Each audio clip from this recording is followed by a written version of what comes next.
नमस्कार, आप देख रहे हैं अक्षय तृतीया स्पेशल कालचक्र। मैं हूं पल्लवी झा और मेरे साथ हैं प्रश्न कुंडली विशेषज्ञ पंडित सुरेश पांडे जी। बहुत बहुत स्वागत है पंडित जी आपका।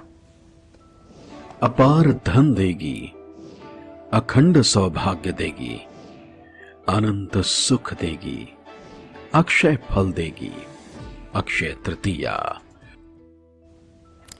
जी हाँ, आज अक्षय तृतीया है। अक्षय तृतीया एक ऐसी शुभ तिथि है जिसमें कोई भी कार्य, खरीदारी, उपाय और दान बिना पंचांग देखे किया जा सकता है। इसीलिए आज हम आपको बताएंगे अक्षय तृतीया पर खरीदारी का मुहूर्त, दान और खास उपाय। तो बने रहिए हमारे साथ और देखते रहिए अक्षय तृतीया स्पेशल कालचक्र। साथ ही अगर आपका भी कोई सवाल है तो आप हमें फोन कर सकते हैं। हमारा फोन नंबर है 0120-665-2415। आज अक्षय तृतीया है, आखिर इस दिन का क्या महत्व है, साथ ही आज के दिन किस मुहूर्त में करें पूजा और खरीदारी, ये बताएंगे पंडित जी। आइए जानते हैं। पंडित जी बताइए हमारे दर्शकों को। वैसे देखिए, कल भी मैंने अक्षय तृतीया पर कार्यक्रम किया था। कल सुबह 10:30 बजे के बाद 12 बजे के बाद से अक्षय तृतीया का पूरा पुण्यकाल शुरू हो गया था। लेकिन चूंकि उदया तिथि में आज अक्षय तृतीया है, इसलिए अक्षय तृतीया का व्रत और अक्षय तृतीया का पर्व आज भी मनाया जाएगा। मैं आपको बताऊं कि कुछ पंक्तियों में मैं आपको अक्षय तृतीया का महत्व समझाना चाहता हूं। अस्याम तिथौ क्षय मुपत हुतम न दत्तम तेनाक्षयेति कथिताम मुनिभि तृतीया उद्दिश्य देवत प्रत्यन क्रियते मनुष्य ततम च अक्षयम भवत भारत सर्वमेव। मदन रत्न में कहा गया है, भगवान श्री कृष्ण युधिष्ठिर से कहते हैं कि हे राजन, इस तिथि पर किया गया दान हवन का कभी नाश नहीं होता है। इसलिए हमारे ऋषि मुनियों ने इसे अक्षय का संबोधन प्रदान किया है और इसे अक्षय तृतीया के नाम से जाना जाता है। इस तिथि पर भगवान श्री हरि विष्णु की कृपा पाने के लिए, पितरों की उत्तम गति के लिए की गई विधियां अक्षय और अविनाशी हो जाती हैं। आज अक्षय तृतीया है। तृतीया तिथि काशी के ऋषिकेश पंचांग के हिसाब से 10:49 तक रहने वाली है। कल अर्थात अक्षय तृतीया के पूजा का जो मुहूर्त है वो कुल 1 घंटे 32 मिनट का है, जो सुबह 10:49 से शुरू होकर दोपहर 12:20 तक रहेगा। अक्षय तृतीया पर सोना खरीदने का मुहूर्त जो है 10:49 से 12:39 तक है। चौघड़िया मुहूर्त में भी आज सोना खरीदना जा सकता है। शुभ लग्न है दोपहर 1:58 से 3:35 और शाम को 6:49 से 8:12। अमृत लग्न है 8:12 से 9:35 और आचर लग्न है 9:35 से रात 10:57 तक। इसमें आप खरीदारी कर सकते हैं।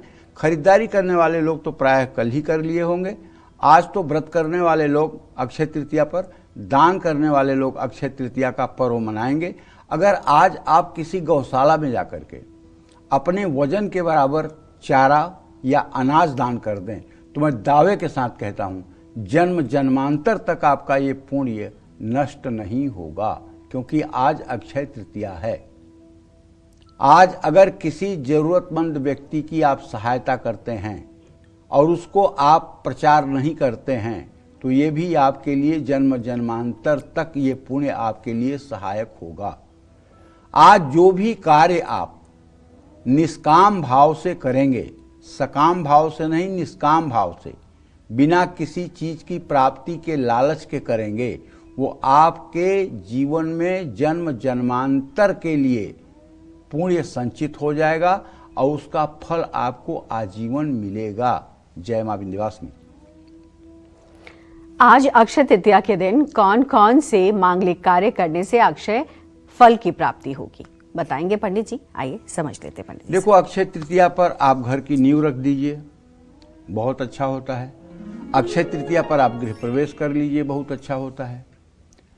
अक्षय तृतीया पर वास्तु के लिए आप वास्तु पूजा करवा लीजिए, यज्ञोपवीत संस्कार का, जनेऊ का कार्यक्रम करवा लीजिए। ये सबसे शुभ दिन माना जाता है। अबूझ मुहूर्त माना जाता है।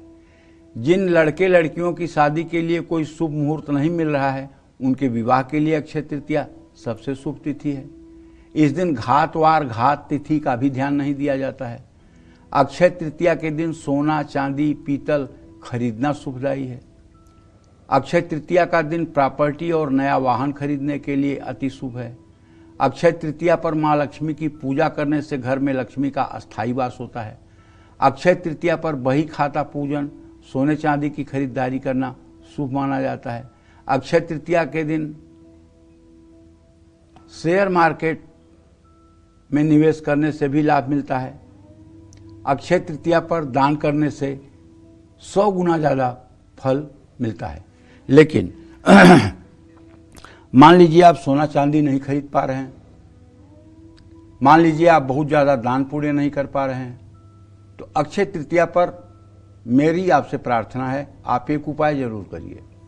वो उपाय ये है कि आप अपने घर में ही YouTube पर अपने मोबाइल में पुरुष सूक्त, रुद्र सूक्त और श्री सूक्त तीनों चला करके छोड़ दीजिए। तीनों की आवाज़ आपके घर में गूंजे और उसके बाद किसी मंदिर में जा करके पूजन अर्चन करके, ज़्यादा नहीं तो 1 किलो केला, 1 दर्जन केला वहाँ पुजारी को दान कर दीजिए या कोई फल ले जा करके दान कर दीजिए। अगर ज़्यादा नहीं कर सकते हैं तो इतना तो आज अक्षय तृतीया पर आपको कर ही लेना चाहिए, क्योंकि अगले जन्म का जो आपका प्रारब्ध बनेगा वो इस जन्म के हिसाब से बनेगा। पूर्व जन्म का जो आप प्रारब्ध है वो इस जन्म में भुगतना पड़ रहा है और इस जन्म का जो कर्म है वो अगले जन्म के प्रारब्ध के रूप में बनेगा। मनुष्य अन्य जीवों से इसलिए अलग है कि अन्य जीवों में भी आहार, निद्रा, भय और मैथुन ये 4 गुण पाए जाते हैं। मनुष्य अपने बच्चों के लिए परेशान रहता है तो पशु पक्षी भी अपने बच्चों के लिए परेशान रहते हैं। गाय अपने बछड़े को दूध पिलाने के लिए परेशान रहती है, कबूतर अपने बच्चे को दाना चुगाने के लिए परेशान रहता है। तो बच्चों के लिए तो अपने सब करते हैं, चाहे वो मनुष्य हो, चाहे वो पंछी हो, चाहे वो जीव हो। लेकिन मनुष्य के अंदर विवेक होता है, ये विवेक पशु पक्षियों के अंदर नहीं होता है और विवेक के द्वारा हम अपने अगले जन्म के लिए, अगले समय के लिए अच्छी तैयारी करते हैं। यही विवेक का लाभ है। तो इसलिए जैसे बूंद बूंद से घड़ा भरता है, उसी तरह से बूंद बूंद पुण्य से पुण्य का एक सागर बनता है। तो हमें कोई ऐसा अवसर नहीं छोड़ना चाहिए जीवन में जहां पुण्य करने का मौका हो और हम चूक जाएं। जो भी हमारी शक्ति सामर्थ्य है, देखिए ऐसा नहीं है कि आपके पास पैसा है तभी आप पुण्य कर सकते हैं। हमारे यहाँ शास्त्रों में 3 प्रकार की साधना कही गई है, कायिक, वाचिक, मानसिक और आर्थिक। कायिक आपके पास धन दौलत नहीं है, आप जाइए मंदिर में साफ सफाई में सहयोग कर दीजिए, ये आपकी काया से सेवा हो गई। वाचिक, आप बैठ करके रामायण जी का पाठ कर दीजिए, दुर्गा सप्तशती का पाठ कर दीजिए, रुद्राष्टाध्यायी का पाठ कर दीजिए, वाचिक हो गया। आर्थिक, आप जा करके किसी धर्म स्थान में धन दे करके वहाँ मतलब कि अच्छी व्यवस्था दे दीजिए, ये आर्थिक हो गया। मानसिक, मन से आप ईश्वर से जुड़ जाइए और मन को ईश्वर में लगाए रहिए, ये मानसिक हो गया। तो कहने का मतलब ये है कि हम पुण्य तो कर ही सकते हैं। ये बहाना है कि मेरे पास कुछ नहीं है, मेरे पास सामर्थ्य नहीं है, मेरे पास समय नहीं है, ये बहाना है। अगर आप करना चाहें तो कर ही सकते हैं, उसके लिए समय निकल ही सकता है। जय मां विंध्यवासिनी। पंडित जी, अब हमारे साथ एक दर्शक जुड़ गई हैं, निरूपमा छत्तीसगढ़ से। स्वागत है निरूपमा जी, सवाल करिए, क्या प्रश्न है आपका? हेलो, प्रणाम पंडित जी। हाँ, सदा सुखी रहिए। पंडित जी, मेरा नाम निरूपमा है। मेरे 2 प्रश्न हैं और एक प्रश्न है कि पंडित जी, एक बार ना मैं आपसे बात की थी तो सार्थक मेरा बेटा है, वो थोड़ा सा ऑटिज्म हो गया था उसको, तो आपसे पूछ कर मैंने उसको बहुत ठीक कर लिया, बस थोड़ा सा बच गया था। तो आप हमें बताए थे कि गायत्री मंत्र का 24,000 जाप करके और वो हवन दर्पण जी, इसके बारे में थोड़ा सा बता दीजिए अच्छे से, क्योंकि मैं थोड़ा भूल गई हूँ इसके बारे में।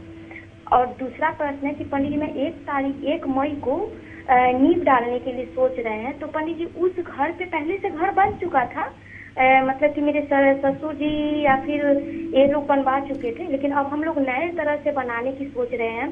तो उस जमीन पर हम क्या क्या करें 1 तारीख को, और शुभ मुहूर्त बता दीजिए। देखो बेटा, यहाँ न तो मेरे पास पंचांग होता है और न मुहूर्त मेरे दिमाग में याद होता है। जहाँ तक तुम्हारे बेटे का सवाल है तो उसे मतलब कि ऑटिज्म की शिकायत है। ऑटिज्म एक ऐसी बीमारी है जो प्रायः बहुत कष्टकर होती है और बच्चा अस्वाभाविक हरकत करता है, लेकिन उपायों के द्वारा काफ़ी हद तक आराम मिलते हुए मैंने देखा है। और ख़ास करके ऑटिज्म की बीमारी में गायत्री मंत्र महावरदान है। जो लोग गायत्री मंत्र से 24 लोटा गुनगुने पानी से गायत्री मंत्र बोलते हुए अपने बच्चे को स्नान कराते हैं और ये नियम लगातार 24 महीने पालन करते हैं, उनके बच्चे के बौद्धिक क्षमता में विकास होता है और उसकी ऑटिज्म की बीमारी काफ़ी हद तक ठीक होती है। तांबे के लोटे में बच्चे को बैठाकर या खड़ा करके उसके ऊपर 24 लोटा गायत्री मंत्र पढ़ते हुए पानी डालना चाहिए। पहले माता पिता को स्नान कर लेना चाहिए, उसके बाद तब ये क्रिया करनी चाहिए। दूसरा उपाय है कि यदि ऑटिज्म का प्रभाव आपको खत्म करना है तो 8 वैदिक ब्राह्मणों को अपने घर बुला करके रविवार के दिन 24,000 गायत्री मंत्र का जप करवाना चाहिए। 24,000 गायत्री मंत्र का 8 ब्राह्मण मिलकर के जप करें, गायत्री माता की वेदी बना करके उनकी पूजा करें और उसके बाद हवन सामग्री से बढ़िया दिव्य हवन कुंड बना करके अग्नि की स्थापना करके 2400 आहुति, कम से कम 2400 आहुति गायत्री मंत्र के द्वारा हवन किया जाए और उसके बाद उन 8 ब्राह्मणों को भोजन करा करके दक्षिणा दे करके उन्हें वस्त्र भी प्रदान किया जाए। ये उपाय 3-4 साल लगातार करने पर ऑटिज्म जैसी बीमारी से भी बच्चे को मुक्ति मिलती है। अगर इसके साथ और कुछ करना चाहते हैं तो जैसे ऑटिज्म का पहला प्रभाव होता है मंद बुद्धि होना, बच्चे का अनवांटेड हरकत करना। तो इसके लिए एक उपाय कलयुग में और भी बहुत कारगर है। तुम्हारे माध्यम से दूसरे लोग भी अगर सुन रहे होंगे और इस प्रकार के कष्ट में होंगे तो उन्हें भी इसका लाभ मिलेगा। उन्हें चाहिए कि 8 ब्राह्मणों को अपने घर बुधवार को या गणेश चतुर्थी के दिन अपने घर बुला करके और गणेश अथर्व शीर्ष का 108 पाठ 8 ब्राह्मणों से कराना चाहिए और 8 ब्राह्मण मंडल में बैठें, मतलब गोलाकार बैठें और बीच में उस बालक को बैठाएं जिसके लिए ये पूजा हो रही है। और जब एक पाठ कर लें तो ब्राह्मणों को चाहिए फूल से अपने तांबे के लोटे में रखे हुए जल से उस बच्चे के ऊपर जल छिड़क दें। ये क्रिया 108 बार होगी और उसके बाद उसके पहले गणेश जी की पूजन अर्चन कर लें और ओम गंग गणपतये स्वाहा इस मंत्र से कम 10,000 आहुति हवन कर लें। निश्चित रूप से आप विश्वास करिए, ये चमत्कार करने वाला कार्य है और इससे चमत्कार होगा, इसमें कोई दो राय नहीं है। जहाँ तक मुहूर्त की बात है, आप स्थानीय पंडितों से पूछ लीजिएगा। मुहूर्त कोई ऐसी चीज़ नहीं है जिससे मैं ही बताऊंगा तो आपको पता चलेगा और नहीं तो नहीं पता चलेगा। कर लीजिएगा और जो कुछ मुहूर्त में कमी बेसी हो उसके लिए अगर आप वास्तु शांति करवा लेंगी तो जो कुछ मुहूर्त में भी कमी बेसी होगी वो ठीक हो जाएगा। अच्छे से गृह प्रवेश करा लेंगी तो वो भी ठीक हो जाएगा। जय मां विंध्यवासिनी। आज अक्षय तृतीया के दिन क्यों स्नान दान से अक्षय फल मिलता है? क्या पुराणों में भी इस बारे में कुछ कहा गया है? आइए जानते हैं पंडित जी से। पंडित जी बताइए। देखो, भविष्य पुराण के मध्य पर्व में कहा गया है कि बैसाखे शुक्ल पक्षे तु तृतीयायाम तथैव च गंगा तोये नरम स्नात्वा मुच्यते सर्व किलवसई। अर्थ आप भी समझ रहे होंगे। बैसाख शुक्ल पक्ष की तृतीया तिथि में गंगा जी में स्नान करने वाला सभी पाप से मुक्त हो जाता है, लेकिन उसको विश्वास भी करना चाहिए कि मैं पाप से मुक्त हो गया। ये बहुत बड़ी बात है, पुराण में भले लिखा हुआ है, लेकिन उसको विश्वास भी करना चाहिए कि आज मैं पाप ताप से मुक्त हुआ। बैसाख मास की तृतीया स्वाति नक्षत्र और माघ की तृतीया रोहिणी युक्त हो और आश्विन महीने की तृतीया वृषभ राशि से युक्त हो तो उसमें जो भी दान किया जाता है वह अक्षय होता है। विशेष रूप से इसमें हविषान्य और मोदक लड्डू दान करने से अधिक लाभ होता है। गुड़ और कपूर से युक्त जल दान करने की विद्वान पुरुष अधिक प्रशंसा करते हैं। वह मनुष्य ब्रह्मलोक में पूजित होता है। बुधवार और श्रवण से युक्त तृतीया हो तो उसमें स्नान और उपवास करने से अनंत फल की प्राप्ति होती है। जय मां विंध्यवासिनी। और अब हमारे साथ जुड़ गई हैं अर्चना नालंदा बिहार से। अर्चना जी, बहुत बहुत स्वागत है, सवाल करिए। प्रणाम पंडित जी। सदा सुखी रहो बेटा। जी, मेरे पुत्र का जन्म 16 जून 2003 सुबह में यानी कि 15 की रात में 2:26 पर हुआ है। हाँ। पंडित जी, उसकी कुंडली के चौथे खाने में ना बृहस्पति हैं, तो आप बोलते हैं कि इनको अपने नाम से जमीन नहीं लेना चाहिए। हाँ। और इसका 2 साल पहले लीवर भी थोड़ा एसजीपीटी बहुत बढ़ गया था, तो 2 साल से दवाई खा रहा है और ये बीटेक कर रहा है दिल्ली से। तो इसको आगे बहुत सफलता तरक्की, और बीटेक करने के बाद आगे इसके पापा चाहते हैं कि यूपीएससी की तैयारी करे, तो उसका कैसा भविष्य रहेगा। और न पंडित जी, ये मैं सुबह में ये गणपति अथर्वशीर्ष का पाठ करती हूँ, दुर्गा स्तोत्र सतनाम आप बताए थे, सप्तश्लोकी दुर्गा, और 16 बार ये श्री सूक्त का पाठ है। तो ये सब मैं करती हूँ, लेकिन सुबह में ही कर पाती हूँ, शाम में नहीं कर पाती। अरे अर्चना, तू बहुत महान है। इस कलयुग में इतना कर रही है, तू नमस्कार के योग्य है। इस कलयुग में जितना तू कर रही है ये अपने आप में बहुत है बेटा। और ये तेरा पूजा पाठ, ये तेरी तपस्या तुम्हारे संपूर्ण परिवार का विकास करेगी। देख, ऐसा है, जो तूने अपने बेटे के बारे में पूछा है तो उसके बारे में मैं बताता हूँ। तुम्हारे पंचम भाव का स्वामी सूर्य है, इस समय उच्च राशि में है। तुझे डरने घबराने की कोई बात नहीं है, कोई इसको गंभीर बीमारी नहीं होगी। और ये अपनी एजुकेशन भी बहुत अच्छे तरीके से पूरी करेगा, इसमें भी कोई संदेह की गुंजाइश नहीं है। बस जो गणेश अथर्वशीर्ष का पाठ तू करती है, वही गणेश अथर्वशीर्ष का पाठ अगर बेटा करने लगे 5 बार सुबह शाम, तो विश्वास करो तुम्हारे पति का स्वप्न पूरा हो सकता है। मतलब वो यूपीएससी का परीक्षा क्रैक कर सकता है। अगर गणेश जी की अक्षय कृपा हो जाए तो फिर कोई विलंब नहीं है। लेकिन जितना तुम पूजा करती हो, चाहे श्री सूक्तम का पाठ हो, चाहे दुर्गा अष्टोत्तर सतनाम हो, चाहे कवच का पाठ हो, ये जो कुछ भी तुम करती हो, इसका फल अवश्य मिलेगा। यही संपूजिता नित्यम प्रसादय धन भोजनय ददाद वित्तम पुत्राणाम मत धर्मे गतिम शुभाम। तुम्हारे पुत्र का इससे वृद्धि होगी, तुम्हारे कुल की उन्नति होगी, और हाँ, तुम्हारा भी भविष्य उत्तम रहेगा। तुम भी रोग शोक से सदा वर्जित रहोगी।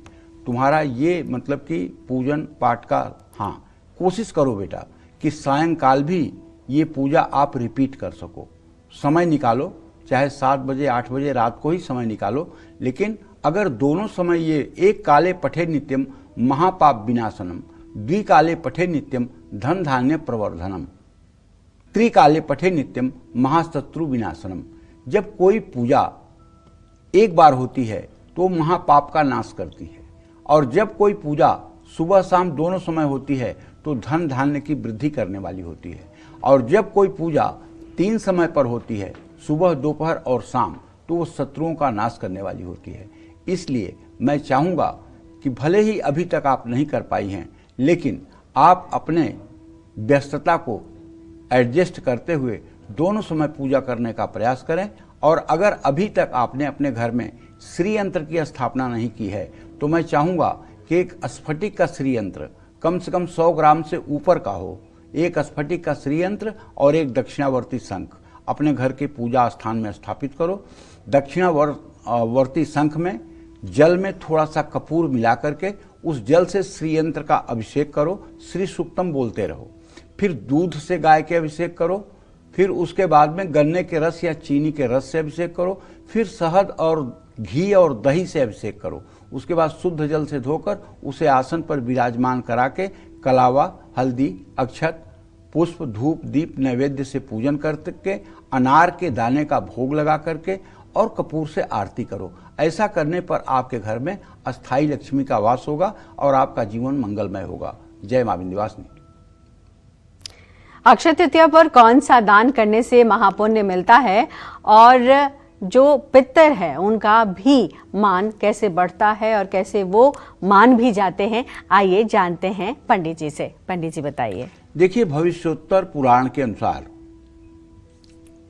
अक्षय तृतीया पर पंखा, पानी, सत्तू, छाता, कपड़ा, दही, चावल, घी, गन्ने का रस, दूध से बनी मिठाई, चीनी, शक्कर, खरबूजा, ककड़ी, खीरा, साग, इमली, गुड़ दान करने से अक्षय फल मिलेगा।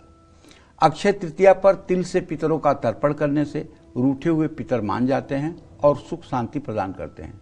देखिए, पितर कब नाराज होते हैं ये सोचिए।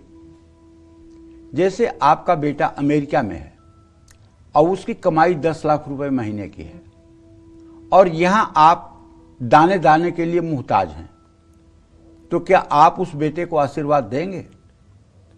नहीं देंगे। लेकिन अगर बेटा अमेरिका में जाके संघर्ष कर रहा है और उसके खाने के लाले हैं, आपको पता है, और यहां आप भी परेशान हैं, आपकी भी आजीविका नहीं है, तो क्या आप अपने दुख की चर्चा करेंगे? आप दिन रात भगवान से प्रार्थना करेंगे कि मेरे बेटे को आप सफल बनाइए। उसी तरह से जब आप सुखी जीवन व्यतीत कर रहे होते हैं, जब आपके पास धन धान्य सब कुछ होता है और आपके पितर अधोगति को प्राप्त होते रहते हैं, प्रेत योनि में भटकते रहते हैं और आप कुछ नहीं करते हैं, तब वो कुपित होते हैं। अगर आपकी स्थिति ना ठीक हो, आप दुखी हो, आप परेशान हो, तो वो बल्कि आपके उन्नति के लिए प्रार्थना करेंगे। तो यदि आप सामर्थ्यवान हैं, सक्षम हैं, इसके बाद भी अगर आप पितरों के लिए कुछ नहीं कर रहे हैं, फिर तो उनका कोप जायज ही है ना। तो इसलिए जिन लोगों की भी शक्ति सामर्थ्य अच्छी हो, उन्हें चाहिए कि एक बार अपने घर में श्रीमद् भागवत महापुराण के मूल 18,000 श्लोकों का 7 दिनों में पाठ करवाना चाहिए। 5 ब्राह्मण रखना चाहिए। एक ब्राह्मण ओम नमो भगवते वासुदेवाय का दिन भर मंत्र जप करें। एक ब्राह्मण ओम गंग गणपतये नमः का मंत्र जप करें।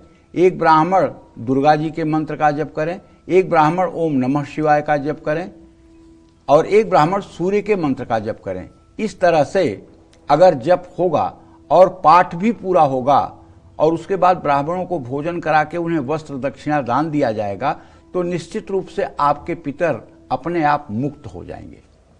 क्योंकि जब पितर रूठते हैं तो न तो घर में शादी होती है, न घर में धन धान्य की वृद्धि होती है, न घर में नया संतान पैदा होता है और घर में बीमारियां हर समय लगी रहती हैं। कोई बीमारी से उठता है, फिर कोई दूसरा बीमारी में गिरता है। ये सब चीजें भी होती हैं पितर दोष के होने पर। और ज्योतिष शास्त्र में तो इसका नियम है कि अगर कोई व्यक्ति आपके पास आया और पूछ रहा है कि मेरे ऊपर जो कष्ट है उसका कारण क्या है, तो चतुर ज्योतिषी को चाहिए कि उस समय वो तत्कालिक समय को नोट कर ले और उस समय देखे कि तिथि क्या है, वार क्या है, नक्षत्र क्या है, लग्न क्या है, प्रहर क्या है। तिथि वार नक्षत्रम लग्न प्रहर मेवच अष्टाभिस्तु हरित भागम से सांके फलमादिशेत हया अग्नौ देवता बाधा पैतृ वै नेत्र दंतसु खट चतुर्थ भूत बाधा न बाधा एक पंचके। सारी चीजों को, 5 चीजों को जोड़ करके 8 का भाग दे। 8 का भाग देने पर हया अग्नौ देवता बाधा, अगर 3 और 7 शेष बचे तो देवता का दोष है, माने कुल पूजित देवता नाराज है। पैतृ वै नेत्र दंतसु, अगर 2 और 8 शेष बचे तो पितर दोष है। खट चतुर्थ भूत बाधा, 4 और 6 शेष बचे तो प्रेत बाधा है, भूत प्रेत की बाधा है। न बाधा एक पंचके, और अगर 1 और 5 शेष बचे तो कोई बाधा नहीं है, रोग है। ये डिसाइड करके फिर आगे बढ़ना चाहिए। ऐसे नहीं कि कोई भी तकलीफ हो तो सबके लिए पितर जिम्मेदार हैं, कोई भी तकलीफ हो तो किसी ने कुछ कर करा दिया है, ऐसे थोड़ी होता है। जब तक सही रोग नहीं पकड़ में आएगा तब तक सही इलाज नहीं होगा। इसलिए रोग पहले पकड़ में आना चाहिए, उसके बाद में इलाज होना चाहिए। पहले रोग सही सही पता चलना चाहिए, तब इलाज उसके अनुसार होना चाहिए। जय मां विंध्यवासिनी। जी, बहुत सारी जानकारी दी है पंडित जी ने। और ऐसे में पंडित जी, जो मैं अगला सवाल आपसे करूं, पहले दर्शकों को बता देती हूं कि मां लक्ष्मी की कृपा पाने के लिए आज अक्षय तृतीया पर कौन सी मूर्ति खरीद कर घर लाएं और तिजोरी में कौन सी एक चीज स्थापित करें। पंडित जी, ये बहुत जरूरी है, बताइए हमारे दर्शकों को। देखिए, अक्षय तृतीया पर चांदी से बनी हुई लक्ष्मी गणेश की प्रतिमा अपने घर लाइएगा, लेकिन प्रतिमा एक में जुड़ी हुई न हो, प्रतिमा दोनों अलग अलग हो, ये ध्यान रखिएगा। ऐसे अपने पूजा स्थान में आज आप स्थापित कर सकते हैं। आप चाहें तो पारे से बनी हुई लक्ष्मी गणेश की प्रतिमा भी घर लाकर स्थापित कर सकते हैं। इससे आपके घर को किसी की बुरी नजर नहीं लगेगी। आज अपने घर में श्रीयंत्र की स्थापना कर सकते हैं। एकाक्षी नारियल, एक आंख वाला नारियल अपनी तिजोरी में स्थापित कर सकते हैं। अक्षय तृतीया पर जो छोटे छोटे नारियल, लघु नारियल आते हैं, उन्हें लाल कपड़े में बांधकर ऐसी जगह रखें जहां किसी की नजर न पड़े। ये सब चीजें भी आपके सुख समृद्धि में सहायक हो सकती हैं। जय मां विंध्यवासिनी। और अब हमारे साथ अंजलि मुरादाबाद से जुड़ गई हैं। अंजलि, बहुत बहुत स्वागत है, सवाल करिए। जय मां विंध्यवासिनी पंडित जी। हाँ, सदा सुखी रहो बेटा। मेरा बड़े भाई का नाम अमन है। 26 जनवरी 2003 रात 12:20 दिन सोमवार। इसने बीसीए कर रखा है। ये बिजनेस लाइन में आगे जाएगा या नहीं, ये बता दीजिए। छोटे भाई का नाम आर्यन है। 21 फरवरी 2008 दिशा में रात 9 बजे दिन गुरुवार। ये आर्मी में जाना चाहता है, ये जा पाएगा या नहीं, इन दोनों के भविष्य के बारे में बता दीजिए। और मैं अपने बारे में भी जानना चाहती हूँ। 12 फरवरी 2006 सुबह 5 बजे दिन सोमवार, दिन रविवार। मेरा स्वास्थ्य बहुत खराब रहता है पंडित जी, ये बता दीजिए मुझे क्या करना चाहिए ताकि स्वास्थ्य सही रहे। देखिए, ऐसा है, आपके बड़े भाई के बारे में तो मैं ये बताना चाहूँगा कि मंगल शनि की युति है। आप अपने बड़े भाई को व्यवसाय करने के लिए कहिए, व्यवसाय उनका अच्छा चलेगा। लेकिन वो अगर बिल्डिंग से संबंधित, बिल्डिंग मटेरियल से संबंधित, इलेक्ट्रिकल से संबंधित, बिजली के सामानों से संबंधित अगर व्यवसाय करें तो उसमें उनको ज़्यादा प्रगति और उन्नति के रास्ते दिखाई दे रहे हैं, सफलता मिलेगी। जहाँ तक अंजलि आपने अपने छोटे भाई के बारे में प्रश्न किया है, तो बेटा इसके 10वें भाव में मंगल की स्थिति है, बुध और मंगल की युति है। ये पुलिस में भी जा सकता है और सेना के किसी मतलब कि उपक्रम में भी जा सकता है। लेकिन इसे रोज गणेश चालीसा का पाठ करना चाहिए, क्योंकि अभी इनकी पढ़ाई का स्तर उतना अच्छा नहीं है जितना अच्छा होना चाहिए। थोड़ा सा इन्हें पढ़ाई पर और फोकस करने की जरूरत है। जहाँ तक आपने अपने बारे में प्रश्न पूछा है, तो उसके बारे में बताना चाहूँगा कि आपके 6ठे भाव का स्वामी बुध व्यय भाव में है। आपको स्नायु तंत्रों की बीमारी है, आपकी नसें खींचती हैं और हर समय आपको बीमारी लगी रहती है। कभी पेट की समस्या हो जाती है, कभी शरीर में दर्द की समस्या हो जाती है। और अभी आपकी उम्र लगभग 20 साल हो रही है, जिसके कारण कभी कभी आपको स्त्रियोचित बीमारियां भी हो जाती हैं। तो आपको चाहिए कि आप हर सोमवार को शिव मंदिर में जाकर के जल, दूध, बेलपत्र और घी का दिया जला करके भगवान शिव को गुड़ का भोग लगा दें और गुड़ वहीं पर छोड़ दें। ये उपाय अगर आप 16 सोमवार कर लें तो निश्चित रूप से आपका स्वास्थ्य ठीक हो जाएगा और आप सुखद जीवन की तरफ आगे बढ़ेंगी। जय मां विंध्यवासिनी। चलिए, मेष से लेकर मीन राशि वाले अपनी आर्थिक तरक्की के लिए आज अक्षय तृतीया पर किन चीजों की खरीदारी करें? बार बार हो रही धन हानि को रोकने, कारोबार बढ़ाने और नौकरी में तरक्की पाने के लिए आज कौन से उपाय करें? ये सब जानेंगे पंडित जी से। आज काल चक्र में पंडित जी आपको अक्षय तृतीया के शुभ अवसर पर खरीदारी और मां लक्ष्मी की कृपा पाने के खास उपाय बता रहे हैं। अपनी इसी खास चर्चा को आगे बढ़ाते हुए अब बात करते हैं मेष से लेकर कन्या राशि वालों की। इन 6 राशि वालों को अपना गुड लक बढ़ाने के लिए आज अक्षय तृतीया पर किन चीजों की खरीदारी करनी चाहिए, आइए समझ लेते हैं पंडित जी से। पंडित जी, देखिए, आज अक्षय तृतीया पर मेष राशि के जातक चांदी, पीतल या इलेक्ट्रॉनिक का सामान खरीद सकते हैं। तांबे का कोई बर्तन खरीद सकते हैं, सोने में भी निवेश कर सकते हैं। और आज अक्षय तृतीया पर वृषभ राशि के जातक सोना, बिल्डिंग, वाहन खरीद सकते हैं। इससे जुड़ी कागजी कार्यवाही भी कर सकते हैं, ये अच्छा होगा। मिथुन राशि के जातक अपने घर के मंदिर के लिए आज चांदी का श्रीयंत्र और एक दक्षिणावर्ती शंख खरीद सकते हैं। अक्षय तृतीया पर कर्क राशि के जातक चांदी के बर्तन, फ्रिज खरीदेंगे तो लाभ मिलेगा। आज सिंह राशि के जातक सोने के आभूषण, सोने के सिक्के जरूर खरीदें। कन्या राशि वाले आज मोबाइल, गाड़ी, चांदी का सामान, इलेक्ट्रॉनिक सामान खरीद सकते हैं और प्रॉपर्टी में भी निवेश कर सकते हैं। इससे आपको लाभ मिलेगा। जय मां विंध्यवासिनी। क्या अक्षय तृतीया पर श्री हरि की कथा सुनने से पुण्य और मोक्ष मिलता है? आइए जानते हैं पंडित जी से। पंडित जी हमारे दर्शकों को बताइए। स्कंद पुराण के अनुसार जो मनुष्य अक्षय तृतीया को सूर्योदय काल में प्रातः स्नान करते हैं और भगवान श्री हरि विष्णु की पूजा करके कथा सुनते हैं, वे मोक्ष के भागी होते हैं। जो उस दिन मधुसूदन की प्रसन्नता के लिए दान करते हैं, उनका वह पुण्य कर्म भगवान की आज्ञा से अक्षय फल देता है।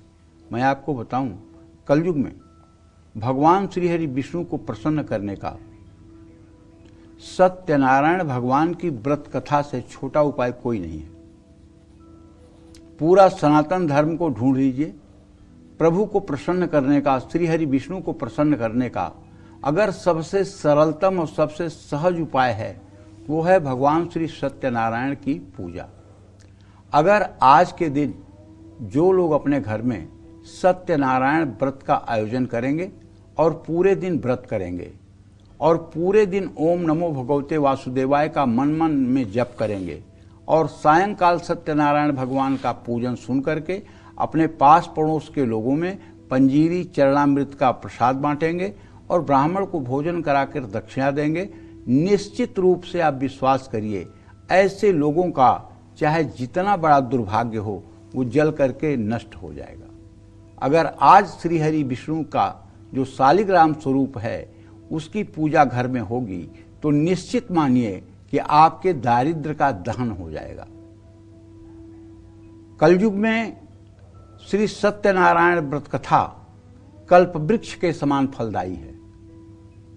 जो लोग 1 वर्ष तक लगातार पूर्णिमा तिथि पर अपने घर में सत्यनारायण भगवान के व्रत कथा का आयोजन करते हैं और उत्साह के साथ आयोजन करते हैं, फॉर्मेलिटी समझकर नहीं करते हैं बल्कि उत्साह के साथ आयोजन करते हैं और फिर अगली पूर्णिमा का इंतजार करते हैं कि आज 28 दिन बाकी है पूर्णिमा, आज 27 दिन बाकी है, इस तरह से एक उत्साह के साथ उसका इंतजार करते हैं और पूरी श्रद्धा के साथ सत्यनारायण भगवान की पूजा का आयोजन करते हैं। अपने पास पड़ोस के लोगों को आग्रह करके निमंत्रित करते हैं। ऐसे लोग कभी जीवन में दुखी नहीं रहते। उनके घर में ऋण, रोग और दरिद्रता कभी पैर नहीं रख सकती, क्योंकि जहां श्री हरि का ध्यान होगा, पूजन होगा, अभिषेक होगा, वहां दरिद्रता आ नहीं सकती। तो इसलिए अगर अभी तक आपने नहीं ये बात माना है और आप परेशानियों से जूझ रहे हैं, तो मैं आपसे कहना चाहूँगा, आप आज अपने मन में सोच लीजिए। मैं नहीं कह रहा हूँ कि आप संकल्प लीजिए, लेकिन सोच लीजिए कि हे प्रभु, आप मुझे सामर्थ्य दो, मैं हर पूर्णिमा के दिन आपकी व्रत कथा सुन सकूं। अगर आप भगवान से केवल सच्चे मन से प्रार्थना कर लें तो मेरा विश्वास है कि अगली पूर्णिमा तक आपको सामर्थ्य मिलेगा भगवान का पूजन करने का। जय मां विंध्यवासिनी। चलिए, फिजूल खर्च से बचने और सेविंग्स के लिए आज अक्षय तृतीया पर कौन से खास उपाय करने चाहिए, आइए जानते हैं। पंडित जी बताइए। आमदनी और खर्च में बैलेंस बना रहे, इसके लिए मां लक्ष्मी की आज अक्षय तृतीया पर अपने हाथों से धन गिराती हुई महालक्ष्मी की प्रतिमा स्थापित करके इत्र अर्पित करें। आप चाहते हैं आपकी कुछ बचत हो और खर्चों पर रोक लगे, फिजूल खर्ची बिल्कुल ना हो, इसके लिए आज अक्षय तृतीया पर अनाज की ढेरी पर बैठी मां लक्ष्मी की प्रतिमा को स्थापित करके मां लक्ष्मी को चांदी का सिक्का अर्पित करें। पूजा के बाद चांदी का सिक्का अपने तिजोरी में रख लें। देखिए, धन व्यय 4 स्थानों पर होता है। पहला, शुभ कार्य पर। शुभ कार्य मतलब दान, पुण्य, धर्म, कर्म, विवाह, शादी जैसे कार्यों पर धन व्यय होता है। ये उत्तम व्यय है, इसको धन की उत्तम गति कहते हैं। जो दान में और जिम्मेदारियों पे खर्च होती है वो उत्तम गति है। दूसरा, रोग और बीमारी पर, ये धन की मध्यम गति है।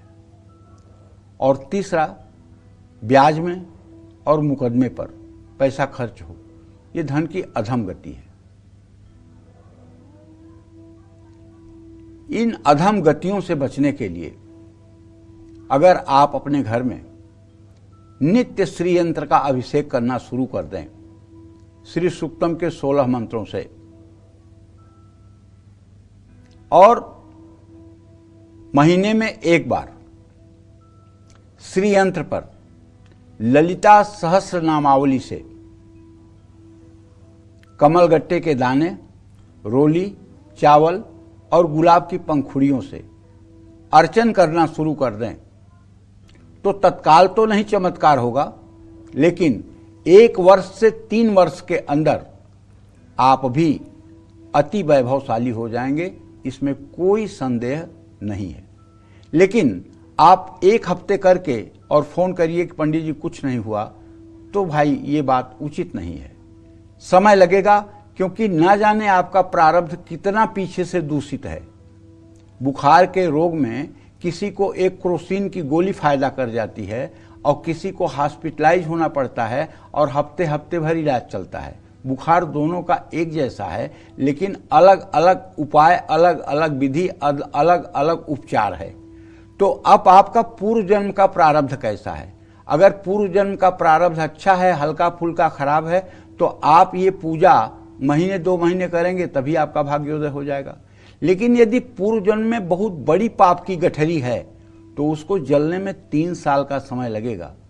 धैर्य के साथ 3 साल तक ये उपाय करेंगे तो चाहे जितनी बड़ी पाप की गठरी होगी वो जलेगी और आपके शुभ का उदय होगा और आपका कल्याण होगा। देखिए, मैं एक बात अपने दर्शकों से कहना चाहता हूं बार बार हाथ जोड़कर, अगर अगर आग है नहीं तो धुआं निकलेगा कहां से? थोड़ी सी भी तो आग होगी तभी धुआं निकलेगा। अगर हमारे अंदर नास्तिकता न हो तो नास्तिकता प्रकट कहां से होगी? अगर नास्तिकता मेरे अंदर हो ही ना तो नास्तिकता प्रकट कहां से होगी? ये नास्तिकता क्या है? किसी का पुत्र मर गया, किसी का पति मर गया, किसी का भाई मर गया, किसी की नौकरी छूट गई, किसी को गंभीर बीमारी हो गई, तो देवी देवताओं की फोटो इकट्ठा करके ले गए, फेंक के चले आए। अरे पूजा पाठ से कुछ नहीं होता है, भगवान सब बेकार की चीजें हैं, ये सब फालतू चीजें हैं। और जबकि मैं कहता हूं, शास्त्रों का अनुभव कहता हूं, जितनी विपत्ति हमारे ऊपर आए उतनी ज्यादा निष्ठा और भगवान के प्रति हमारी हो जानी चाहिए, उतना और मजबूती से हमें भगवान का चरण पकड़ लेना चाहिए। क्योंकि हर पतन में उत्थान की संभावना होती है, नोट कर लीजिए, और हर उत्थान में पतन की संभावना होती है। अगर उत्थान हो रहा है तो उसमें पतन का बीज है जो आपको दिखाई नहीं दे रहा है, और अगर पतन हो रहा है तो उसमें उत्थान का अंकुर है जो आपको दिखाई नहीं दे रहा है। ये मैं एकदम सत्य कह रहा हूं। इसलिए जितनी भी विपत्ति आए, जितनी भी विपरीत परिस्थितियां आए, उनको आप घबराइए मत, बल्कि भगवान के प्रति आप और ज्यादा श्रद्धा के साथ, समर्पण के साथ, उत्साह के साथ उनके साथ जुड़िए। भगवान कृष्ण अभिमन्यु के सगे मामा थे, सुभद्रा उनकी सगी बहन थी, और सुभद्रा से अभिमन्यु का जन्म हुआ था, और भगवान श्री कृष्ण की पृथ्वी पर उपस्थिति थी तब अभिमन्यु कम उम्र में मारा गया। अर्जुन उनके प्रिय सखा थे, भगवान ने तो नहीं रोका। तो क्या सुभद्रा और अर्जुन ने भगवान कृष्ण के ऊपर विश्वास करना छोड़ दिया? क्या उन्होंने कृष्ण भगवान की बातों को मानना बंद कर दिया? अगर हमारे जीवन में इस तरह की कोई बात होती है, जिनके साथ भगवान हैं उनके साथ ये घटना घट सकती है, तो अगर हमारे साथ ये घटना घटती है तो हमारा विश्वास भगवान के ऊपर से क्यों उठता है? और हां, अगर उठता है और आप नहीं मानते हो भगवान को, भगवान का क्या नुकसान है? इस्लाम को मानने वाले रामकृष्ण को नहीं मानते हैं तो रामकृष्ण का क्या नुकसान है? ईसाई धर्म को मानने वाले रामकृष्ण को नहीं मानते हैं तो उसमें रामकृष्ण का क्या नुकसान है? यहूदी नहीं मानते हैं रामकृष्ण को, उसमें रामकृष्ण का क्या नुकसान है? आप अपना नुकसान कर बैठते हो, आप अपना नुकसान कर बैठते हो।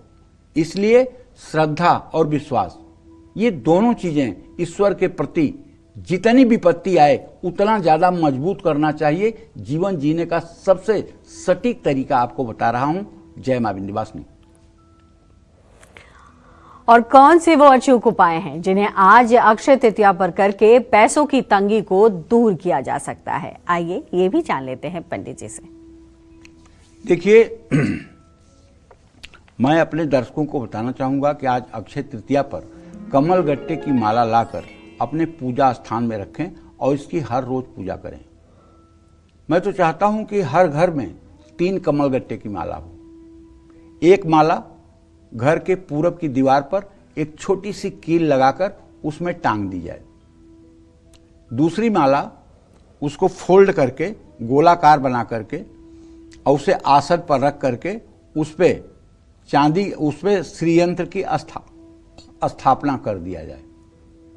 और तीसरी माला गौमुखी में रख करके उस पे महालक्ष्मी के मंत्र का जप किया जाए।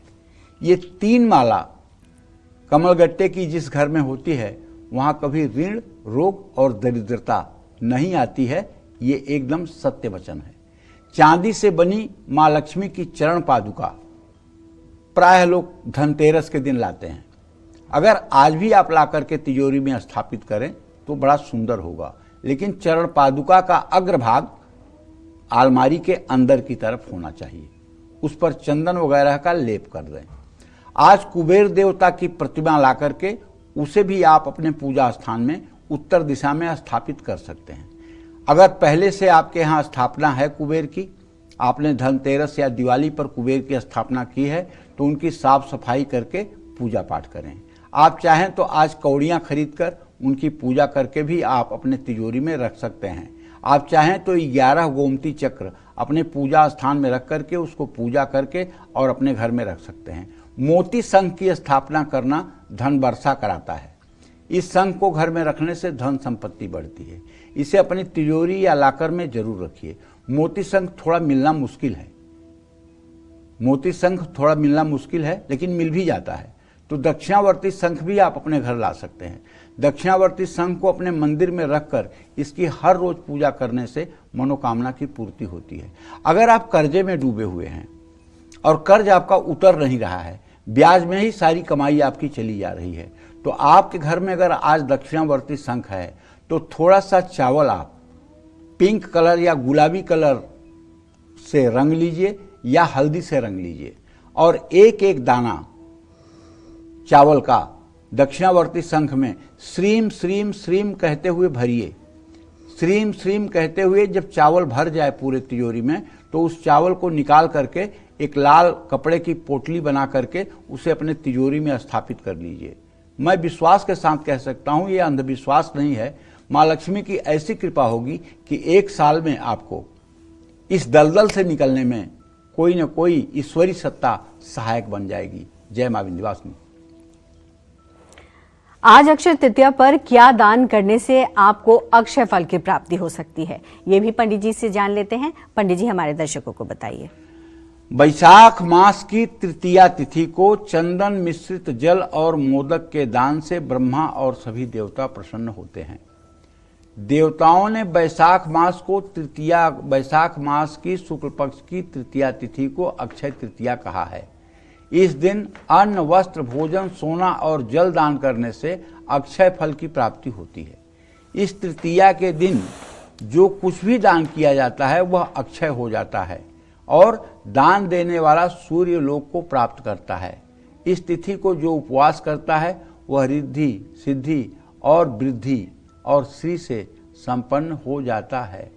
आज अगर आप किसी गौशाला में जाकर के अपने वजन के बराबर हरा चारा, भूस या पशु आहार या कोई अनाज गायों के लिए गौवंश के लिए, केवल गाय के लिए नहीं, गौवंश के लिए, चाहे उसमें सांड हो, चाहे बैल हो, चाहे बछड़ा हो, जो लोग दान करते हैं, मैं दावे के साथ कहता हूं, अक्षय फल को प्राप्त करते हैं, अक्षय फल को प्राप्त करते हैं, और सारी मलिनता जीवन की, सारा दुर्भाग्य नष्ट हो जाता है, क्योंकि आज अक्षय तृतीया है और गाय से बड़ा कोई धर्म नहीं है। आप ये बात जान लीजिए। पूजा का सामान मिलावटी हो चुका है,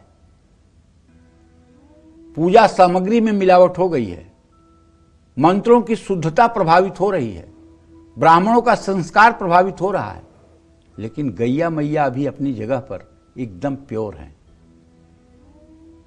इनकी सेवा करने से, इनके प्रति श्रद्धा रखने से और इनकी सुरक्षा करने से आप स्वयं सुरक्षित हो जाएंगे। जय मां विंध्यवासिनी। नौकरी और कारोबार में बड़ी सफलता पाने के लिए आज अक्षय तृतीया पर कैसे करें मां लक्ष्मी संग भगवान गणेश की पूजा और क्या है उपाय, आइए पंडित जी से जान लेते हैं। पंडित जी। कलौ चंडी विनायकौ, कलयुग में बिना गणेश और लक्ष्मी के पूजा के सारी पूजाएं बेकार हैं। कारोबार में सफलता मिले, धन लाभ हो, इसके लिए आज अक्षय तृतीया पर हाथी के साथ बैठी मां लक्ष्मी की उपासना करनी चाहिए। मां लक्ष्मी के सामने घी के 3 दिए जलाने चाहिए। मां लक्ष्मी को गुलाब के फूलों की माला अर्पित करनी चाहिए। पूजा के बाद गुलाब का फूल कार्य क्षेत्र में भी रखना चाहिए।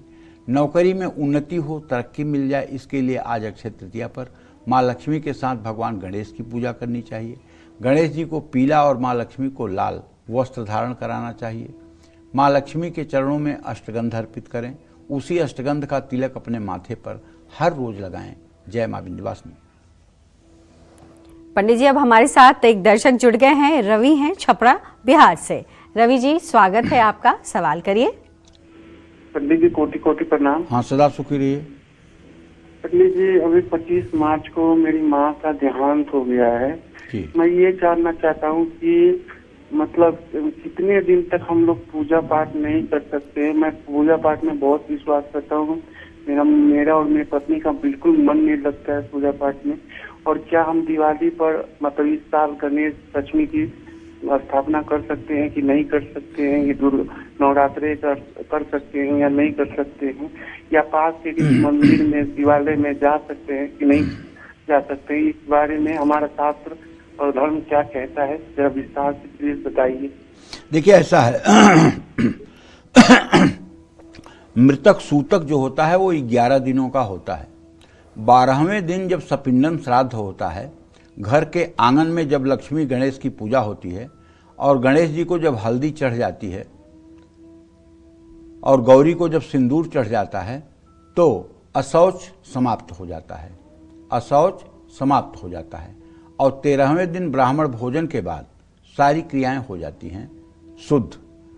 13 दिनों के बाद आप अपने घर के नित्य निमित्त पूजन को प्रारंभ कर सकते हैं, इसमें कोई रुकावट नहीं है।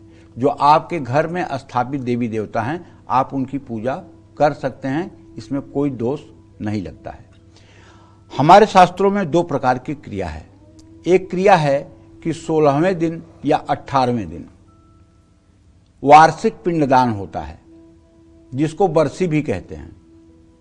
उस दिन 12 पिंडदान होते हैं और उस दिन पिंडदान करने के बाद आप अपने घर में विवाह शादी जैसे उत्सव भी कर सकते हैं, जनेऊ संस्कार भी कर सकते हैं। लेकिन अगर ये 16वें दिन का पिंडदान नहीं हुआ है तो आप 1 वर्ष तक अपने घर में कोई शुभ कार्य नहीं कर सकते। तो हर महीने आपको उसी तिथि पर पिंडदान तर्पण करना पड़ेगा और 12वें महीने उनका पिंडदान करना पड़ेगा, तब जाकर के आप किसी शुभ कार्य को कर सकते हैं। लेकिन अगर आपने 16वें दिन पिंडदान कर लिया है तो आप सारे शुभ कार्यों को कर सकते हैं। हमारे शास्त्र का आदेश यही है। आप मंदिरों में जा सकते हैं और आप देवी देवताओं का दर्शन पूजन कर सकते हैं, लेकिन कोई नया कार्य नहीं कर सकते हैं। नया कार्य का मतलब जो जैसे नवरात्र की शुरुआत अभी तक आपने नहीं की है, नवरात्र का व्रत नहीं करते हैं, नवरात्र में कलश स्थापित नहीं करते हैं और इस साल आपको स्थापित करना है तो नहीं कर सकते हैं। लेकिन अगर आप पहले से करते आ रहे हैं तो आप करेंगे। कोई भी कार्य अगर आप पहले से करते आ रहे हैं उसे करेंगे। कोई नया कार्य जो अब इसके बाद 1 साल के अंदर शुरू करना है उसे आपको नहीं शुरू करना है। जैसे कोई व्रत आप करते आ रहे हैं उसे करेंगे, लेकिन कोई नया व्रत शुरू करना चाहते हैं तो नहीं करेंगे। बस इतना ही कहना चाहूंगा, यही हमारा शास्त्र कहता है और यही बड़े बड़े अच्छे अच्छे संत महात्माओं के मुख से मैंने सुना है। जय मां विंध्यवासिनी। बढ़ते कर्ज और बार बार हो रही धन हानि से बचने के लिए आज अक्षय तृतीया पर कौन से आसान और अचूक उपाय करने चाहिए, आइए जानते हैं। पंडित जी हमारे दर्शकों को बताइए। देखो, एक बात पल्लवी बता रहा हूं, मैं ज्योतिषी हूं और मैं बहुत लोगों से मिलता हूं जी। जब मिलता हूं तो ज्योतिष के साथ साथ व्यवहारिक ज्ञान भी हमको होता है। बिल्कुल। जब लोग अपनी परिस्थितियों को बताते हैं और अपने उत्थान पतन के बारे में बताते हैं तो बहुत कुछ चीजें दिमाग में आती हैं जी। उसमें एक अध्ययन मेरा बड़ा स्पष्ट है कि 20% लोग अपने भाग्य से परेशान हैं जी। 80% लोग अपने करनी से परेशान हैं। 20% लोग आप बीमार हो गए, आपकी अकाल मृत्यु हो गई, आपके घर का कमाने वाला कोई व्यक्ति मर गया या कमाने वाला व्यक्ति अपंग हो गया। ये सब प्रारब्ध है जी। ये भोग प्रारब्ध है। लेकिन आपने अमीर बनने के लिए जरूरत से ज्यादा कर्जा ले लिया और व्यवसाय नहीं चला, अब बर्बादी हो गई। आप बड़े आदमी बनने के लिए शॉर्टकट तरीका अपना लिए, शेयर कमोडिटी में पैसा लगाना शुरू कर दिया, सट्टा लगाना शुरू कर दिया अमीर बनने के लिए। ये आपकी करनी है, इसकी वजह से आप दुखी हैं जी। इसलिए अगर आप राजा हैं तो महाराजा बनने के लिए शॉर्टकट का प्रयोग ना करें। बिल्कुल। और जो धर्म विरुद्ध कार्य है उसे ना करें। जैसे हमारे यहाँ ध्युत को, जुआ को, ये बहुत गलत कहा गया है जी। शेयर, सट्टा, लॉटरी, ये सब जहां केवल पैसे लगा के पैसे कमाए जाते हैं, ये किसी ध्युत कीड़ा से कम नहीं है। दूसरी बात, कुछ लोग ऐसे हैं जिनकी परिस्थिति नहीं है लेकिन अगर क्रेडिट कार्ड पा गए हैं तो उसका वो यूज करते हैं और क्रेडिट कार्ड का ब्याज इतना है पल्लवी, 48% ब्याज है वार्षिक उसका, समय से भुगतान न करने पर वो दुर्गति कर देता है जी। अगर हमारी जितनी बड़ी चादर है हम उतना ही पैर फैलाएं, हम अपनी आवश्यकताओं को समेटें, जितना हमारा बजट है उतना ही हम खर्च करें, हम किसी की देखा देखी क्यों करें, हम किसी को दिखावे के लिए क्यों बड़ा काम करें, हम जैसे हैं उसमें संतुष्ट रहें तो शायद भाग्य सहायक होगा। अब कहा गया है ना, जान बूझ नर संग्रह करही, उमा कहें सो कस न मरही। जान बूझ करके अगर आप संघर्ष को निमंत्रण दे रहे हैं तो परिस्थितियां आपके विपरीत कैसे नहीं जाएंगी। बिल्कुल। तो 20% लोग तो भाग्य से परेशान हैं और 80% लोग अपनी करनी से परेशान हैं। और जब परेशानी और विपत्ति सर पे चढ़ जाती है तो बोलते हैं कि भाग्य नहीं साथ दे रहा है, किस्मत नहीं साथ दे रही है, भगवान नहीं साथ दे रहे हैं। तो अगर आपको भी बार बार धन हानि हो रही है तो अक्षय तृतीया पर भगवान श्री हरि विष्णु के साथ माँ लक्ष्मी की भी पूजा कीजिए और विष्णु भगवान को सौंफ, माँ लक्ष्मी को मिश्री का भोग लगाइए।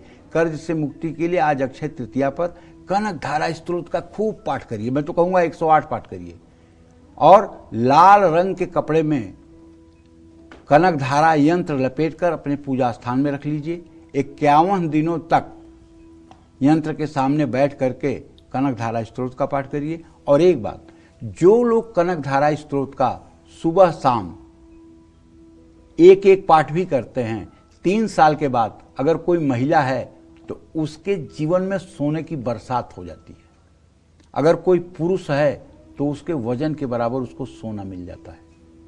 लेकिन कनक धारा स्तोत्र 3 साल तक सुबह शाम करना चाहिए और 3 साल में एक दिन भी बाकी हो तब तक रिजल्ट की उम्मीद नहीं करना चाहिए, क्योंकि वो तो शंकराचार्य थे। उन्होंने तो 1 घंटे के अंदर सोने के आंवले की बरसात करा दी थी, क्योंकि वो तो शंकराचार्य थे, शंकर के अवतार थे। हम थोड़ी शंकर के आज हो सकते हैं रूप। जैसे शंकराचार्य जी आज जगत गुरु शंकराचार्य, वो एक बार रास्ते में जा रहे थे, उनके 10 शिष्य साथ में थे। एक जगह मछली बिक रही थी तो उन्होंने मछली देखा और 6 मछलियां खा ली। तो उनके जो 6 शिष्य थे उन लोगों ने भी मछलियां खा ली। फिर आगे बढ़े तो एक जगह शीशा पिघलाया जा रहा था, तो उन्होंने एक कटोरा शीशा लिया और शीशा पी लिया। साथ में जो लोग खड़े थे उनसे पूछा कि आप लोग शीशा क्यों नहीं पी रहे हैं?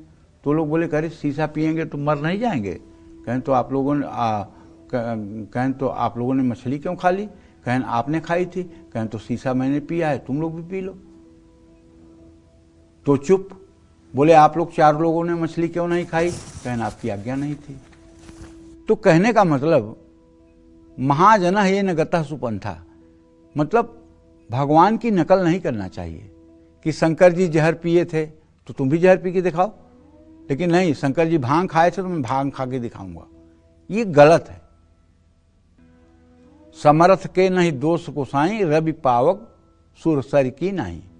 जय मां विंध्यवासिनी। आज के शो में पंडित जी आपको अक्षय तृतीया के वो खास उपाय और खरीदारी के बारे में बता रहे हैं जिसे करने से आपका दुर्भाग्य सौभाग्य में बदल सकता है। चलिए इसी चर्चा को आगे बढ़ाते हुए पंडित जी से जानते हैं कि अक्षय तृतीया का वो महा उपाय क्या है जिसे आज के दिन करने से वास्तु दोष के साथ साथ आपकी आर्थिक तंगी भी दूर हो जाएगी। पंडित जी बताइए। पहले आप अपने मन में ये विश्वास पैदा करिए कि आज अक्षय तृतीया है, आज कोई साधारण दिन नहीं है, और आज मैं जो भी पूजा पाठ करूंगा उससे हमारे दरिद्रता का सर्वथा नाश हो जाएगा। पहले विश्वास करिए, पूजा में बैठने के पहले विश्वास करिए कि आज मैं जो भी कुछ करूंगा, आज मैं अपने दरिद्र का दहन करूंगा, आज दरिद्रता को जला डालूंगा। और किसकी कृपा से? श्री हरि विष्णु की कृपा से, माँ लक्ष्मी की कृपा से, भगवान गणेश की कृपा से, प्रभु श्री राम की कृपा से, भगवान श्री कृष्ण की कृपा से, जगत जननी जगदम्बा माँ महालक्ष्मी और दुर्गा की कृपा से। पहले ये ठोस विश्वास बैठाओ अंदर। और अगर आपके घर में वास्तु दोष है, जैसे आपके घर के ईशान कोण में लैट्रिन बाथरूम है, ईशान कोण में सीढ़ियां हैं, साउथ ईस्ट में पानी का स्रोत है, तो ये सब ऐसे दोष हैं जो आपको डिस्टर्ब करते हैं। आपके घर के साउथ वेस्ट में ड्राइंग रूम बना हुआ है, तो ये सब ऐसी समस्याएं हैं जो आपके विकास में बाधक हैं। इसका भी उपाय है और मैंने सारे कार्यक्रमों में ऐसी चर्चाएं की हैं। लेकिन अगर वास्तु दोष के कारण आर्थिक समृद्धि रुकी हुई है तो आज अक्षय तृतीया पर एक ढक्कन वाली चांदी की डिब्बी या लुटिया लेकर के उसमें गंगा जल भर करके और उसके मुंह पे ऊपर कलावा गर्दन में बांध करके अपने घर की उत्तर पूर्व दिशा ईशान कोण में स्थापित कर दीजिए। और माँ लक्ष्मी को प्रसन्न करने के लिए आज अक्षय तृतीया पर स्फटिक का श्रीयंत्र अपने घर में लाकर स्थापित कर लीजिए। स्फटिक के श्रीयंत्र के सामने बैठकर हर रोज श्री सूक्तम के 16 मंत्रों का पाठ करिए। जय मां विंध्यवासिनी। आज के दिन किन चीजों का दान करने से ब्रह्मा विष्णु और महेश की कृपा के साथ साथ महापुण्य की भी प्राप्ति होती है, ये भी जानना जरूरी है। जान लेते हैं पंडित जी से। देखिए, आज अक्षय तृतीया पर जल से भरा हुआ कलश मंदिर में दान करें। ब्रह्मा विष्णु महेश की इससे निश्चित रूप से कृपा मिलेगी। जल से भरा कलश दान करने से पितृदोष से भी मुक्ति मिलेगी। पुण्य की प्राप्ति के लिए आज अक्षय तृतीया पर चंदन से भगवान कृष्ण की पूजा करें। धन धान्य की प्राप्ति के लिए आज अक्षय तृतीया पर 1 मुट्ठी बासमती चावल लक्ष्मी मंत्रों का जप करते हुए नदी में प्रवाहित करें। इससे भी आपको महालक्ष्मी की कृपा प्राप्त होगी। जय मां विंध्यवासिनी। और अब हमारे साथ सोनी बिहार से जुड़ गई हैं। सोनी, बहुत बहुत स्वागत है, सवाल करिए। प्रणाम पंडित जी। हाँ, सदा सुखी रहो बेटा। पंडित जी, हम अपने बच्चे के बारे में और पति के बारे में जानना चाहते हैं। बोलिए। बड़े बेटे का नाम ऋषि कुमार है। 11 जून 2012 दिन सोमवार प्रातः में 11:47 बिहार का जन्म है। इसके भविष्य के बारे में जानना चाहते हैं पंडित जी। इस बार ना चेन में दिया है, बढ़िया से पढ़ता लिखता नहीं है, एक नहीं है, पढ़ाई में थोड़ा ध्यान नहीं देता है। सोनी, ऐसा है कि तुम्हारे पुत्र भाव का स्वामी बुध है बेटा, इस समय नीच राशि में बैठा हुआ है। इसकी कोई गलती नहीं है, इसकी बुद्धि ही कमजोर है। अगर तुम चाहती हो कि ये पढ़े लिखे तो आयुर्वेद की एक दवा है ब्राह्मी वटी। ये ब्राह्मी वटी, इसको 2 गोली रोज, 1 गोली सुबह 1 गोली शाम इसको खिलाना शुरू करो और गणेश चालीसा का पाठ करवाओ, जिससे इसकी बुद्धि पढ़ाई में लगे। अभी बुध नीच का है, बुधे न बुद्धि सदनर्थ संस्था, ये बुध बुद्धि का कारक है, बेचारे में बुद्धि ही कम है तो पढ़ाई क्या करेगा। तो ऐसे में ब्राह्मी वटी का सेवन करवाइए और गणेश चालीसा का पाठ करवाइए, पढ़ाई ठीक करेगा। जय मां विंध्यवासिनी। तुला से लेकर मीन राशि वाले अपनी आर्थिक तरक्की के लिए आज अक्षय तृतीया पर किन चीजों की खरीदारी करें और कहां निवेश करें, ये जानेंगे पंडित। चलिए अब बात करते हैं तुला से लेकर मीन राशि वालों की। इन 6 राशि वालों को अपना गुड लक बढ़ाने के लिए आज अक्षय तृतीया पर किन चीजों की खरीदारी और कहां निवेश करना चाहिए, आइए जानते हैं पंडित जी से। पंडित जी हमारे दर्शकों को बताइए। आज तुला राशि के जातकों को बताना चाहूंगा कि चांदी, गाड़ी, हीरा आप खरीद सकते हैं। अक्षय तृतीया पर वृश्चिक राशि के जातक सोने के गहने खरीद सकते हैं। धनु राशि के जातक घर का कोई भी जरूरी सामान गृहस्थी का आप खरीद सकते हैं, कहीं प्रॉपर्टी में निवेश कर सकते हैं। अक्षय तृतीया पर मकर राशि के जो लोग हैं वो संपत्ति में निवेश कर सकते हैं, घर में निवेश कर सकते हैं, गाड़ी खरीद सकते हैं, घर का जरूरी सामान खरीद सकते हैं, स्टील के बर्तन भी खरीद सकते हैं। इसी क्रम में जो मकर राशि के जातक हैं उनको बताना चाहूँगा कि अक्षय तृतीया पर आप चाहें तो स्टील के बर्तन, इलेक्ट्रॉनिक गुड्स जैसे मोबाइल वगैरह, फ्रिज वगैरह ये भी खरीद सकते हैं। अक्षय तृतीया पर कुंभ राशि के जातक चांदी का सामान या वाहन खरीद सकते हैं। अक्षय तृतीया पर मीन राशि के लोग प्रॉपर्टी में निवेश करें या घर का कोई ज़रूरी सामान खरीदें। अपने पूजा घर में छोटी सी माँ दुर्गा या भगवान गणेश की मूर्ति खरीद कर स्थापित करेंगे तो निश्चित रूप से लाभ मिलेगा। जय मां विंध्यवासिनी। पंडित जी बहुत बहुत धन्यवाद आपका। आज भी हमारे दर्शकों को आपने बहुत सारी जानकारियां दी हैं। उम्मीद करते हैं आपको आज का हमारा विषय बहुत पसंद आया होगा। कल फिर एक नए विषय और अपनी परेशानियों को दूर करने के लिए ढेरों उपाय लेकर आएंगे हम पंडित सुरेश पांडे जी के साथ। तब तक कालचक्र की पूरी टीम को दीजिए इजाजत। नमस्कार।